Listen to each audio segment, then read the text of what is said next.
बंगोपसागर केन्द्रीय अंश उपर एक घूर्णिबलय संचालन सक्रिय रही। यार प्रभाव में बुधवार पश्चिम केन्द्रीय और संलग्न उत्तर पश्चिम बंगोपसागर उपर एक लघुचाप सृष्टि होबार संभावना रही। परवर्ती 48 घंटा मध्य चित्र अधिक स्पष्ट हो पारे। एने आंचलिक पाणीपाग विज्ञान पक्षरु सूचना दी।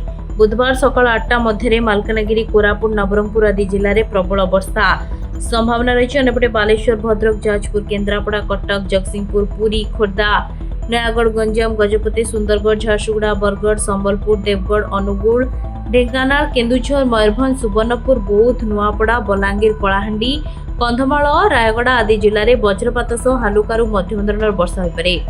ए समस्त जिला को पाणीपाग केन्द्र पक्षरु येलो वार्निंग जारी करा जायछि। बुधवार सकाळ 8 रु 14 तारिख सकाळ मध्य कोरापुट, मालकानगिरी रे अति प्रबल वर्षा हेबा नै ऑरेंज वार्निंग जारी करा जायछि। सेपरे नवरंगपुर, रायगड़ा, कलाहांडी, गजपति, बलांगीर, नुआपड़ा को प्रबल वर्षा हेबा नै येलो वार्निंग रहिछि। अन्य जिला को बिजुली घड़घड़ी भय रहिथिबारु सतर्क सूचना जारी करा जायछि। Report Dinlipi live.